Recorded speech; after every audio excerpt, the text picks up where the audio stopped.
Yeah, there is only one kind of fishing. That's walleye fishing. All right. There we go. Maybe we'll start Very there. What is it Minnesotan. about walleye fishing makes it the one kind of fishing? They're kind of a crafty fish on one hand, and yet they're catchable. And compared to a muskie, which is quite a game fish, but you know what they call the fish of a thousand casts, right? Okay. So I've got the walleye technique down, and I can catch them, and they're my favorite to eat. So Fantastic. That's like a lake or a river fish or both? both, Okay. primarily lake here in Minnesota, but they are river fish. They tend to be.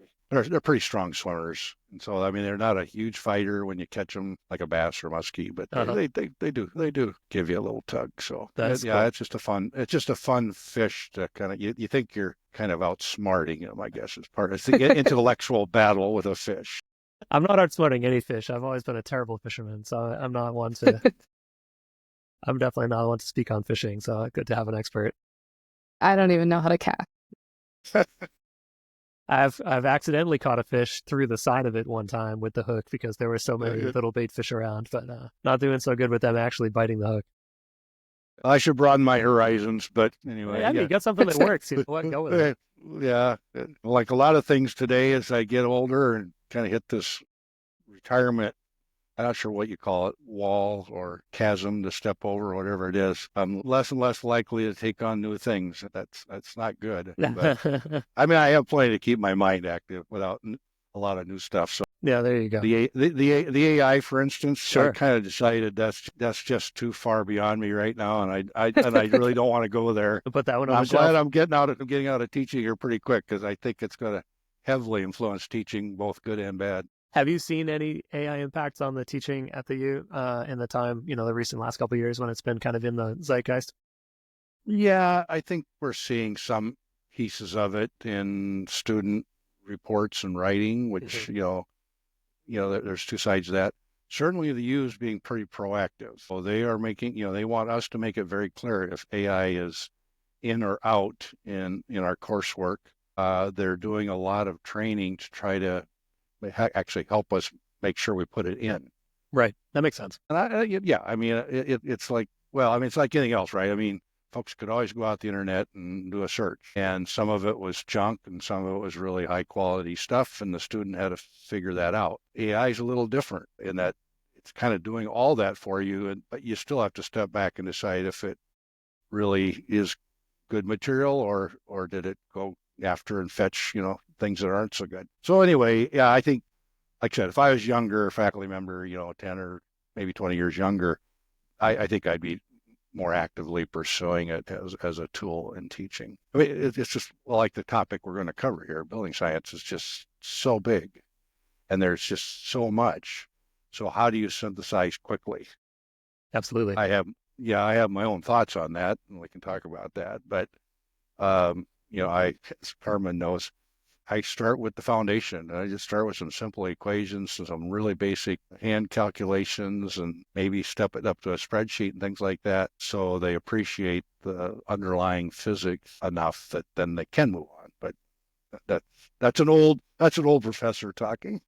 Well, I think that has a lot of merit, that kind of first principles approach. And it's one that I try to teach and use myself in various ways because it's so flexible.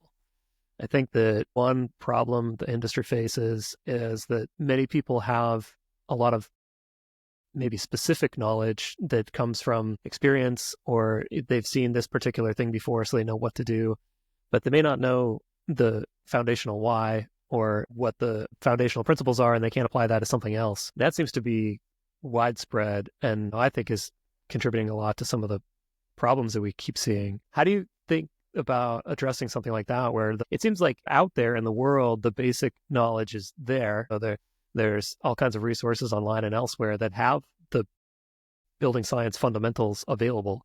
It's not Yep. secret, yet the problems keep persisting even at a very basic level. Yeah. How do you see that issue and Yeah. why do you think that keeps persisting? Well, I'll bring it back actually to our kind of opening conversation about fishing.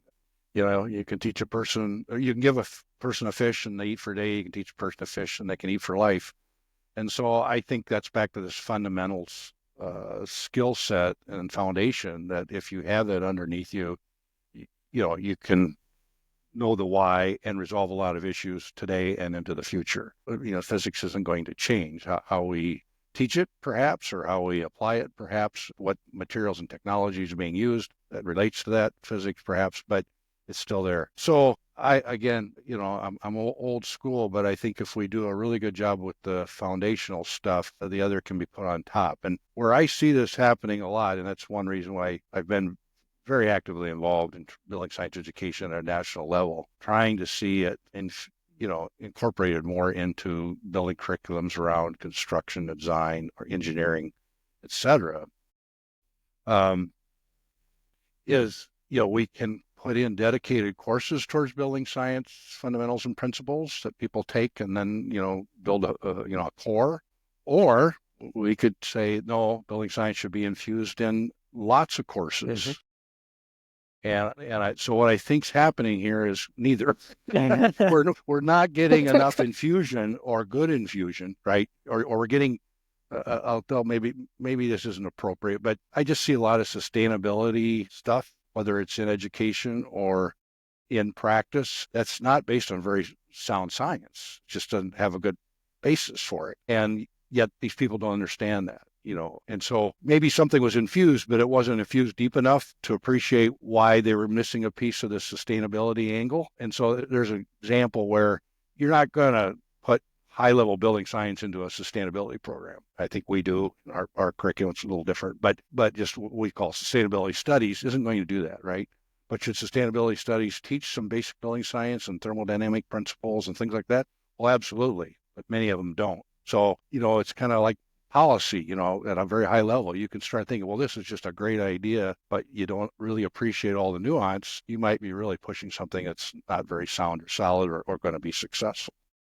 Yeah, so my experience, I was going to say, my experience, the focus that the University of Minnesota has put on this topic is far and away beyond what most universities do in their programs. And I was going to ask why you think that's the case. Well, it kind of comes back to, I guess, how I ended up getting where I am today.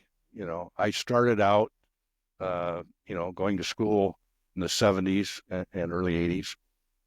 It was all about energy. So I had, experienced the energy crisis of the 70s, and I saw that as a big issue. I was very environmentally tuned in to the environment and all the things that were happening in the 70s around the environment. And I saw this nexus between environment and energy as it relates to buildings. So I had this strong interest in building energy, building impacts on the environment impacts on buildings. And so that's where I kind of built my basis. And then pretty soon I realized, there's a little more of this story than just energy. We started seeing things like indoor air quality related to, tight buildings or moisture degradation due to improper moisture control, et cetera. And so then that kind of forced me to round out my view of building performance beyond energy. And that really started to underlie this building science concept. And then we were doing a lot of work. So, I came to the University of Minnesota in 1988, joined the Cold Climate Housing Center that time. And we were basically an outreach program to builders in the building industry, building community about energy and building durability and indoor air quality, et cetera. One of our vice presidents said, well, that's great, but you need a research basis for that. And by the way, you probably should have an educational program that kind of is that takes this out to the world beyond you or beyond your cold climate housing program. And so we started to build a program in 1999. And at that point, I would have called myself a building scientist. I certainly have grown in how I think about that term and all since then.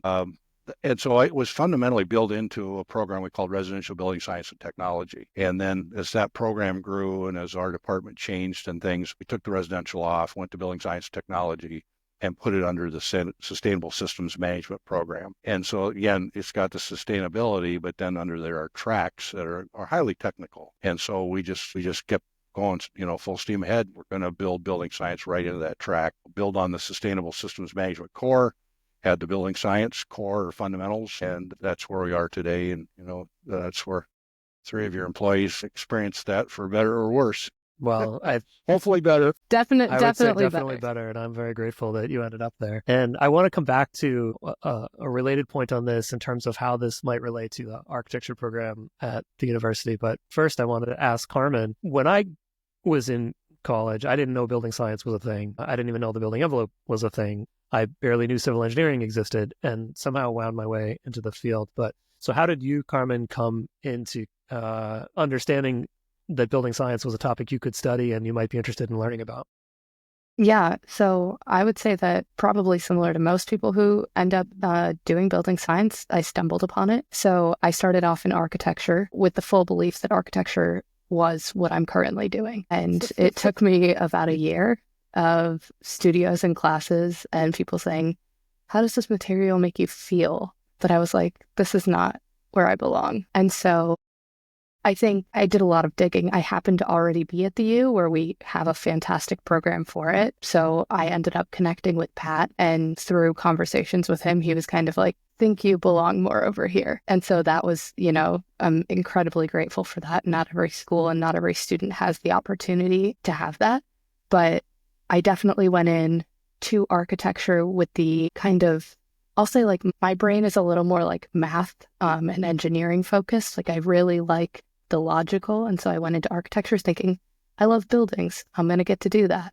And that's not necessarily the case. And I actually had a question for you, Pat, too, with this is when you're trying to recruit students to something like building science education, like I think there's kind of a line you have to walk and be careful with for buzzwords versus, getting higher student involvement. Like, how do you see that with trying to get more students involved, but the right students? Yeah, well, a couple things. One is they don't know about building science, right?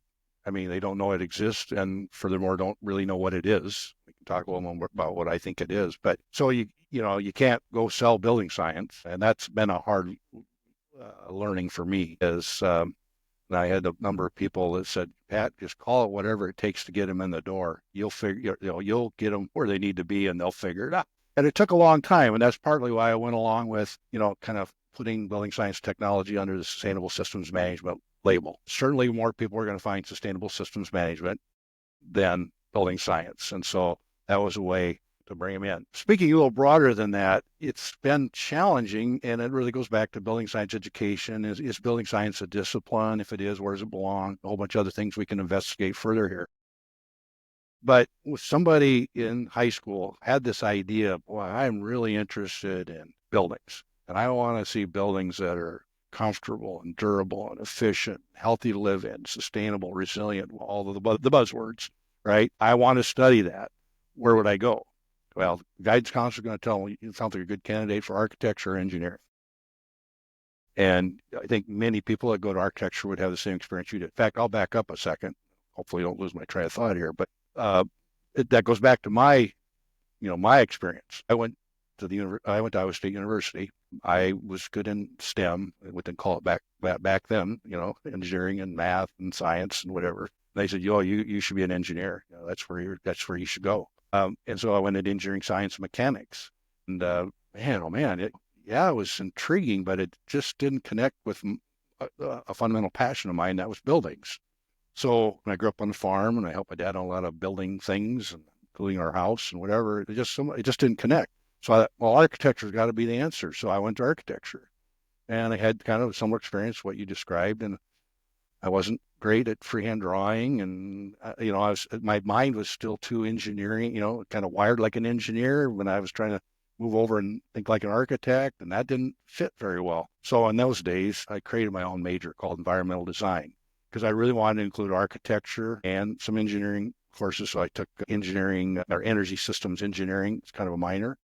And I wanted to get into the environment because I was really environmentally driven. So I took environmental studies courses and landscape architecture, and bundled that together again, looking at this connection between buildings and the environment. And so, and that's the struggle we have with building science education today is the architectural community is not currently embracing it very well. I think they're getting more and more, they understand more and more why it's important.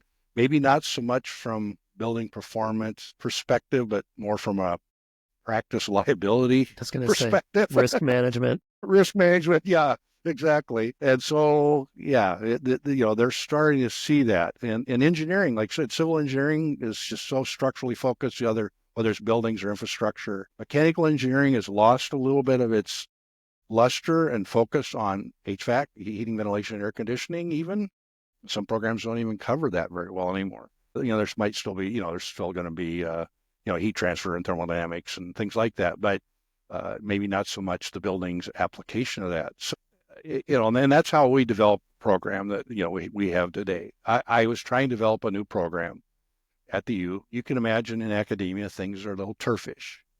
And so, I couldn't compete with architecture. Quite frankly, they didn't really see me as competition anywhere. You see building science as competition anyway. I wasn't going to fit in engineering. I'm not an engineer, practicing engineer. I didn't have an engineering degree. There wasn't really, we did have a really good thermal and solar program in mechanical engineering at the U. So there was a fit there, but I couldn't compete with them on their curriculum, right? The mechanical engineering program, whatever. That wasn't going to fit. Material science, well, that's all about ceramics and high-end, materials, alloys and all that. That wasn't fitting. Now, bear in mind, I came to the University of Minnesota and landed in a department called Forest Products. So my material science background really was wood and wood-based products. So now it's called bioproducts and biosystems engineering. But in between it was wood science and a couple other things. The point here was that was my material science connection. So I wanted this program to kind of be a combination of wood science and then one more construction management. You had a construction management program. And so you can design, you can engineer, you can use good materials, but if it doesn't get built properly, put together, right, in that process, you failed. So I tried to land our program in the middle of those four things: engineering, architecture, material science, and construction management. We tried to include all those courses in our program. As Carmen knows, it wasn't as strong in some of those areas as it used to be. We came up with a mandate where we had to open up 21 free electives in our curriculum. We already had a core that students had to take, and so the building science technology track just got squeezed, credits just got squeezed out. And that's common elsewhere. Talk about building science education, and we're trying to drive this nationally. Most people say, "I'm out. We're out of credits. Don't expect me to add a course." So that goes all the way back around to, do we provide dedicated courses in building science for certain kinds of majors, or do we have to infuse it into their existing curriculum? And right now it leans towards, other than programs like ours and a few others around this US or Canada, we're faced with having to infuse it inside of existing courses just due to, I'd call it, academic pressures, and the one that will be expressed most directly is credit crunch. So would you say that is, like, if you did wave a magic wand and you had the the power to set it up ideally the way you would like it to be the most effective, would you set it up as, you asked the question, is building science a discipline? Like, would it be its own department, let's say, something like that? Like, you have Department of Civil Engineering, Department of Architecture, whatever.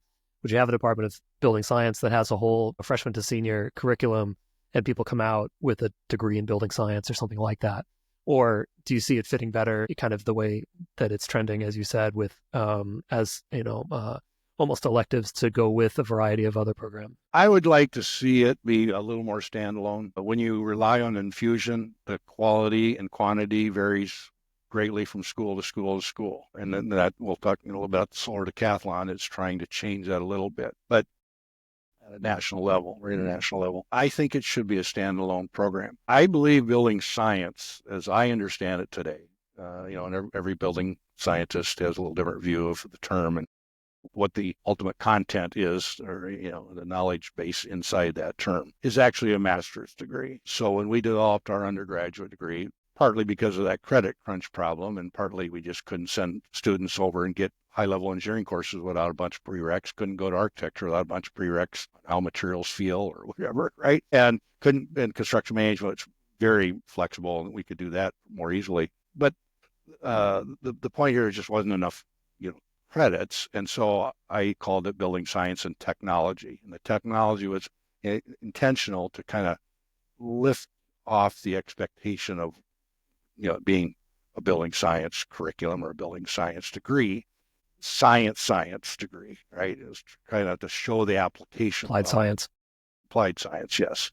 And so that was intentional, and I think that's appropriate. Where I think this actually fits, and so, like I said, nationally, we've engaged in this, looking at different options, looking for somebody to pick up and carry the torch.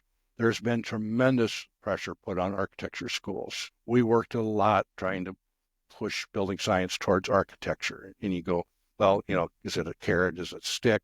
The stick would be to say it's got to be part of your accreditation process. When they come in and accredit your program, you better have some solid building science built into your curriculum as either core courses or standalone courses or infusion, and prove to it that it in fact is infused. And architecture schools push back big time. Well, how about registration? How about as part of your registration process? So the architects, would go through their registration and have to have a pretty deep understanding of building science to pass their exam. Holy smokes, no, nobody touches that. And so, it was really clear you weren't going to use the stick approach in that way with architects anyway. And so it came back to, well, we got to come up with some ways to kind of soften this a little bit. And so, we looked around and we said, well, who else might like this? And engineering has ABET. Where's it fit in ABET? Yeah, it could, maybe, and I think, quite frankly, there should be probably what I'd call the building science and engineering program. Mm-hmm. I kind of would have liked ours to be that, but it couldn't for some kind of practical reasons at the U. But where we finally came to, and we looked at construction management, and they said, boy, that's just a lot for us to carry, and we're a little late in the process. Mm-hmm. We're downstream from the design decisions that, really determine how a building works. And so I think architectural engineering is the magic spot. And architectural engineering was a growing, even when I went to school in the late 70s, there was an architectural engineering program at Iowa State University. I didn't even recognize it or understand it or appreciate that's where I needed to be. But then they dropped it. There many architectural engineering programs were dropped around the country. It's coming back a little bit. The ones that are still there are pretty solid. They've got a good base and they're doing well. And obviously feeding people into the architectural engineering consulting world and or architecture firms or engineering firms. And I think that's where building science belongs. And I would say, kind of have it built into the curriculum, infuse a bit because they're tight curriculums too. It is typically a dual accreditation, and there are some challenges there. But infuse as much as you can, maybe a standalone course or two, and then set people up for grad school in building science. Mm-hmm. If I was to wave the wand, I think that's where I'd like to see building science today in U.S. Yeah, that makes a lot of sense. It's interesting you say how the pushback came from the architecture field on sort of both avenues, because one thing I've seen or observed in practice is that if you look at a typical project, a design project, an architect firm will have a structural engineer, a subconsultant, probably lighting, mechanical, plumbing, all these specialties, right? They recognize that there's a knowledge base that goes deeper in each of those areas than their broad-based experience and education. But when it comes to the building science and building envelope aspects, it's rare in my experience that the design architect will recognize that that aspect is similar to the others and that there is that depth of understanding that they really need but don't have. And so it struck me that at the same time, they're pushing back against the idea that they should have that expertise and also pushing back against the idea that they should hire that expertise. Like it just doesn't exist. Yeah. Yeah. And part of what we've been doing and part of what we saw, I started on this, and I should mention, there's two people at the Department of Energy that deserve, tremendous credit. Sam Taylor and Sam Rashkin recognized for DOE to be successful in its mission of highly efficient, high-performance buildings, they had to embrace building science into their approaches, whether it's working with builders or whatever, the material suppliers and all the things that they connect with. But they recognize, it goes back to education, and they had to support building science education in the design and construction engineering fields. And so they recognize this early on. We're talking back in 2010. We started having symposiums and things on this, and kind of what is building science and where does it belong academically, and how can we support it, and how can we make sure building science is getting either infused or added to the curriculum, et cetera. So there's been this kind of long arch or pathway to that. And again, we continue to get pushback. So as that process was moving, we saw architecture embrace sustainability. We saw architecture embrace, low carbon materials or decarbonization. And we saw them embrace resilience. without definition. And you can't have sustainability, decarbonization, resilience without being really, really good in building science. I mean, it has to be there to move in that direction. The things that might be, say, less forgiving or less tolerant or less room to get it wrong. And so that, as we were moving through our building science education, we kept trying to gently push back a little bit on those. I mean, those are laudable goals, and we all should be chasing them. But pushing back on them, let's not do that without a building science foundation. And then again, it's just they jump on some of these things. The green movement, of course, which kind of preceded all that. They jump on it without being willing to dive deep. And I think that's going to continue in architecture. And that's why I say I think the hope is in architectural engineering. Mm-hmm. The architects fundamentally, and I think it's trying to bash architecture in any way, shape, or form. We need buildings that provide, high level function, absolutely, and, understand spatial relationships and understand even delight, right? I mean, we want beautiful buildings, and we want buildings we enjoy coming to work in or live in or worship in or whatever. I totally embrace that. But it's clear that the folks that really chase that are not very deep in the science. Agreed. In general. Yeah, it's two different. They're more art driven than STEM driven. Let's just say. I think you're right. Yeah. And so we got to figure we can't put that all on there. I mean, I go back to when architecture was where there were artisans, right? And they were, craftsmen, and they learned the art by doing, and, they were on the job site. I think of the rebuilding of the Notre Dame Cathedral and what that must have taken and how they had to reach back and find these people. And that's what architecture used to be, but it just isn't today. And so now, if that isn't what it is, and it doesn't seem to be what it wants to be, and maybe can't be from a practical practice perspective, the economics and the whatever, then how are we going to get someone alongside that to guide it? And I just think architectural engineering is kind of that bridge that could make building science a more formal academic endeavor, and I think would have huge rewards in our building community. Yeah, it makes sense to me. Let's take, I hope not too big a left turn, but talk about Solar Decathlon and your experiences there, and maybe just start with what it is and what the goals are. Yeah. So I'll start back with the original Solar Decathlon was actually where students, university teams, designed and built a net zero building. This started back in the early 2000s, or maybe even a little ahead of that. I think it was 2000s. And these teams would build these buildings, and they brought them to the mall in Washington, D.C., and they set up and they ran through 10 competitions, decathlon, and the teams that would win to get points. And then at the end of the event, they'd add them all up and have a winner. And so that was, a really powerful program, quite frankly. The University of Minnesota did it once about 2009, 2010. And, it was an amazing experience for students. My son was also in the solar vehicle program. He's an engineer, aerospace engineer. And it was just amazing what he learned in that program. It's this hands-on experiential learning, right? You learn something in the classroom, and then you got to make it work. And then you got your car out in the track and something blows up, and you got to figure it out, put it back together and get it going again. Same thing with the Solar Decathlon. It was this really intense, in-depth experiential learning opportunity, but incredibly time and money intensive. So it's moving along every 2 years, and then they started to move it around the country and whatnot. And in 2014, one of the SAMs that I mentioned, Sam Taylor was at DOE already pushing hard on building science education, Sam Taylor. And then Sam Rashkin had come and was really running the Building America program, other things like that. The Zero Energy Ready Home program, what wasn't called that at the time. This is called DOE Builders Challenge program. But Sam saw a need for a shift, and he said, well, let's start a race to zero. So it was basically a design competition to build a net zero home, or design a net zero home. And he said, if we're going to do that, we're going to kind of force, for lack of a better word, students to take building science education, these modules, et cetera. They got to have some underlying principles in building science, and then they're going to design their house, net zero house, and they'll bring it to a national competition, which is held in Colorado at the National Renewable Energy Lab. Just a marvelous concept. And I give, Sam Rashkin especially credit for seeing this as an opportunity to get more people exposed to this partial experiential learning anyway, design experiential learning in zero energy buildings.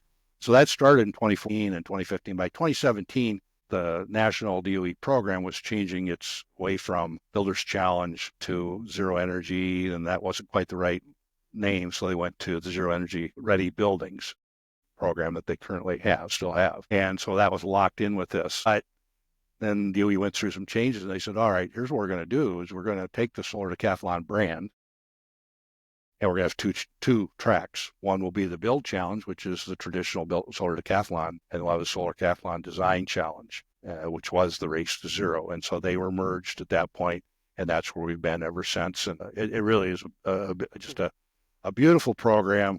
It's an amazing opportunity for students, like I said, to get learning outside the classroom. But their intent was you can get experience outside the classroom, but the schools better be pushing the building science into the classroom. Mm-hmm. So that was really the motivation, was to get building science inside the curriculum.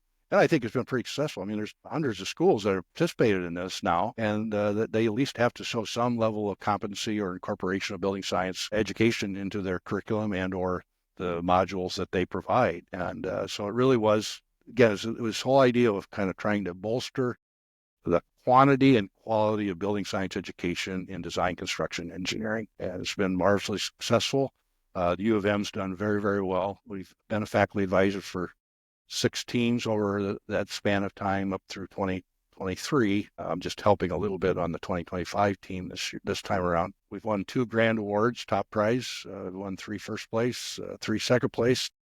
And so, yeah, I take a lot of pride in that. And I've heard a lot of people say, like, you opened up that, University of Minnesota's just got some special sauce there somewhere. For sure.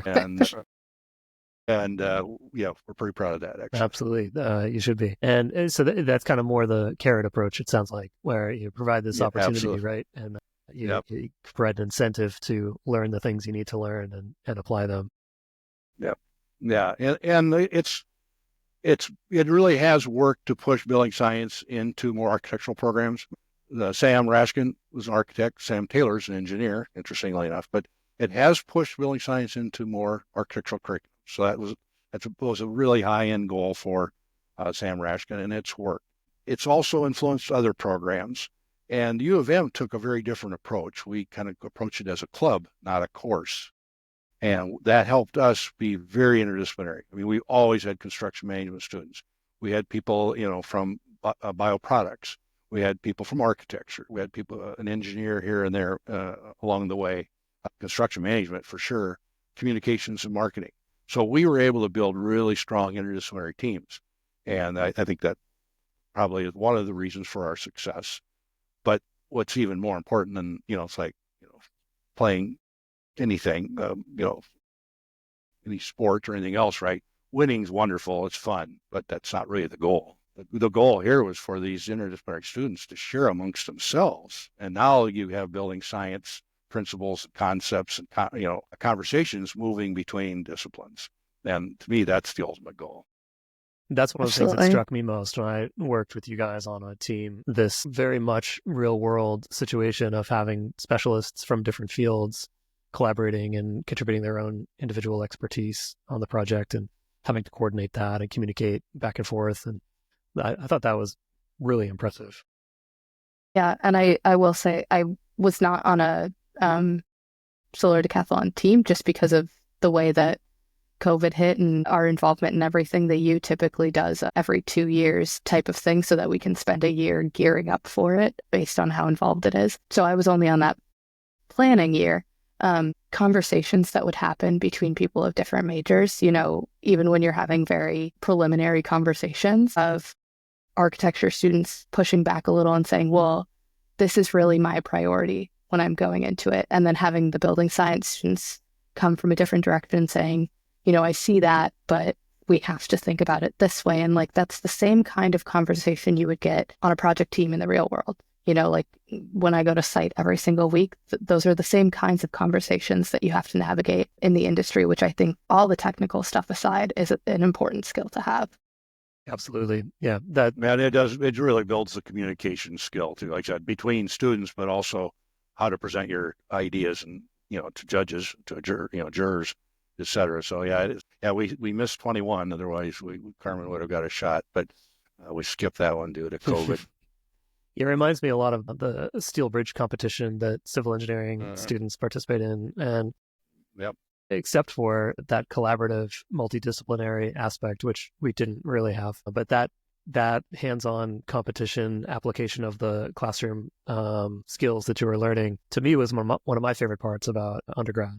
It was interesting to learn that such a thing existed for a more broad-based approach to construction and building. Yeah, our forest products, I came to Minnesota's forest products, actually was what it was called at the time, but our forest product program had a wood bridge competition for our students. So again, back to material science, understanding your materials and understanding the engineering that drives the performance of those materials, really important. And it's what real interesting is a little bit of a sidelight, but when I came to Minnesota, I didn't know a ton about wood. I had a marvelous mentor in wood at Iowa State University, and I carried some of that forward. But I mean, I was pretty thin, superficial understanding of wood behavior. But obviously, being there, learned a lot more, could dive a lot deeper in that.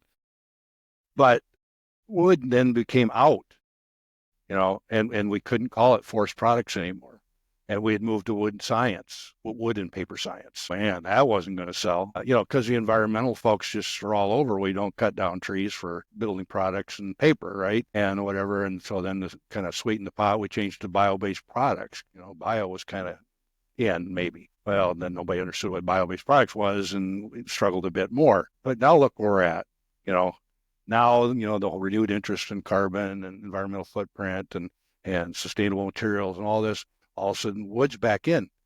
And our department doesn't teach fundamentals of wood. I hate to say that. I mean, we do have a couple courses, but we don't go at it like we used to at all. And it's kind of unfortunate. I was going to say, it's interesting the degree to which you have to kind of craft your message to these new students or the potential students, find something that's going to catch their eye, catch their interest. It is. I was gonna ask, based on kind of that point, like, how do you balance, obviously the core, the fundamentals is what we're trying to push here on students, but how do you balance that with all of the like rapidly evolving technologies and things that are coming in that maybe students, they read about it last year and now they're like, that's what I want to study? Yeah, that's a challenge. And it kind of goes back to what, the kind of the earlier conversation, we'll call it sustainability. And that's going to catch people's attention and interest. Decarbonization's, a topic that students sense. They don't know really how deep it is or what it is in any depth, but there's conversation about electrification, why are we moving to electrification, et cetera. And so there's kind of, you have to sell a little bit of sizzle and then back off and say, and underneath that sizzle, here's the principles that are going to make sure that sizzle actually works. And that's the challenge. And so we had our conversation probably back when you came to visit or new students coming to visit. I try to not sound too old and stodgy and academic and whatnot.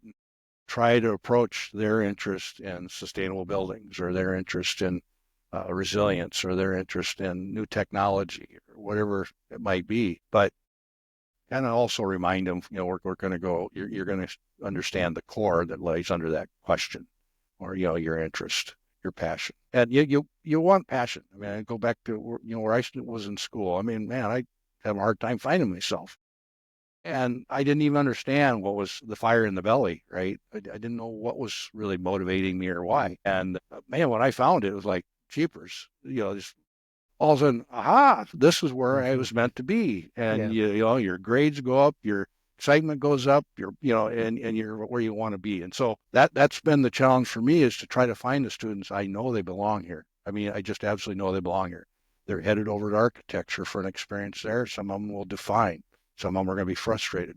They're going into engineering, go, how does this relate to the real world, or whatever, or to my understanding of environment and energy and whatever. And so, gosh, it's just, but we've had so few students who left the program.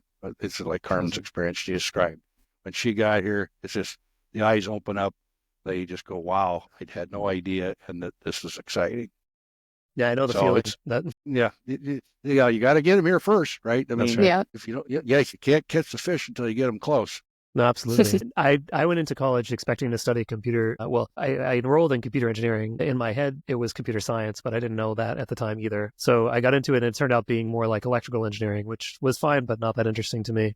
And luckily, a friend of mine had a coffee table book of tall buildings, and I saw that on her table and started looking at it. And she said, "Why aren't you in civil engineering? Seems like you'd be much more interested in this kind of, construction, bigger things you can actually look at." And that's what drew me into civil. And, that got me close enough that eventually I found building science and building technology and building envelope work. But it happened completely by accident. But once I found it, I knew like, oh, okay, this is right. This is what I was looking for. And I didn't even know it was there. Yeah. Yeah. The And two things I always think when I think about a potential student is, did they take their toys apart to see how it worked when they were a kid? That's number one. And two, do they have some interest in buildings? And typically what I'm looking for is someone who kind of thinks like an architect, but is wired like an engineer. It's about Back to right. this architectural engineering, right? That, and I can, like I said, just a meeting or two, you sense who that is and see the fit. Absolutely. Well, I want to be mindful of everybody's time. We're coming up against the end of the slot we had allocated, but Pat, is there anything else you want to talk about? Make sure you touch on while you have our giant platform to address. Yeah. Well, I think, we kind of went around this idea of what building science is. And I think we have to recognize building science in North America is different than Europe. Europe calls it building physics. It's a little more comprehensive. It is pretty solid, I would say basic science, but it's a deep science basis, and it goes through like a master's level, equivalent program. And it includes things that people in the U.S. don't think of when we talk about building science, fire safety, acoustics, and lighting. And I think that's a little disconcerting. When I started this building science education movement, I didn't start it, but being part of that movement nationally, everybody said, no, it's just heat, air, and moisture, heat, air, and moisture, heat, air, and moisture. Yeah, okay, that's the basics, but it's not just building enclosure. It's building enclosure and HVAC interaction with building enclosure. And then we start coming around to some of the lighting principles around passive design and things like that. And we have to think about acoustics, whatever. So in the end, I kind of come back to, to me, building science is the study of how buildings perform, how to build high performance buildings, how to fix low performance buildings.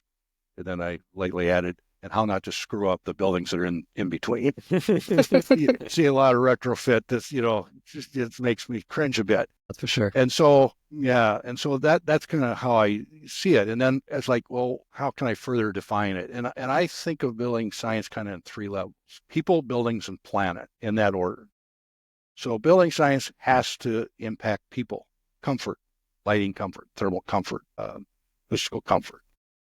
It has to hit people's health, indoor air quality. I mean, to me, I'm not a doctor, not a medical doctor, and I don't want to be, but we have to think about our buildings and its impact on the lives, the health of the occupants, both at home and at work and whatever. So, indoor air quality is so fundamental. I don't know, I'll stray just a minute here, but I don't know if any of you heard of like Robert Bean. He's just a thermal comfort nut. And he says, if you get the thermal comfort right, the rest of building science is probably pretty solid. It's like, wow, so I want to put people first. We're trying to solve a people problem, concern of comfort and health. Then it's buildings. Buildings are really important. They're an important infrastructure in our lives in so many different ways, in our neighborhoods, our communities, our culture. We have to preserve, maintain, and build better buildings. And to me, that's durability. It's, maintenance to a certain extent. You're never going to get away from maintenance, but just having fundamental buildings that simply are going to last. And it goes around resiliency to a certain extent, right? It has to be efficient, both resources and energy wise. So if it's resource and energy efficient and it's durable, that's going to be a good thing. And then the planet. And when we put our buildings together for people, we have to think about the planet. And that comes back a little bit to resources, right? And the environmental footprint of our resources, environmental sensitivity. Comes back to resilience, so, they last. And whatever. So, and ultimately are sustainable. So that's kind of my new way of defining building science and its role in building design, construction, engineering. That's a wonderful framework. I think it makes a lot of sense to me. Otherwise, I think, just looking at some of my notes here, I think that really hits it pretty much. I think, back to kind of why I've been active in the national scene on building science education is we just somehow have to figure out how to ensure all students in design, construction, engineering get introduced to building science at a minimum and understand its role and its importance. Ideally, I'd like all of those students to have a substantive building science core fundamental course, whether that's doable or not, and then figure out a way to infuse building science into their typical track courses, ultimately with the goal of prioritizing, again, this idea of health, safety, and durability. I really, kind of back to the priority of, people, buildings, and planet. We just have to keep our focus there. And all of us, I mean, I've grown up in silos and we can end up in our own silos. It's natural, we all do. But we got to look outside the silos and work across buildings are complicated from first seed of an idea of a building to the operation and maintenance of that building 50 years or 100 years from now. And we just simply have to appreciate why it's important to get building science in there and prioritize the things that are really, really important. And so I couldn't have said it better. I think that makes all the sense, and I hope that we can get there. And yeah, I think that's a great place to leave off, and optimistic note to look forward to what we can all work towards in our interactions and efforts in the industry. So I think that's a great goal. Absolutely. Thanks very much for joining us and taking some time. We really do appreciate it. Carmen, thanks for joining and adding your experiences and questions. So this has been fun. I enjoyed it immensely. All right. We'll do round 2 Glad sometime. to hear it. All right. Great. All right. Thanks very much. Thank you, everybody. Bye. All right. Take care. Bye.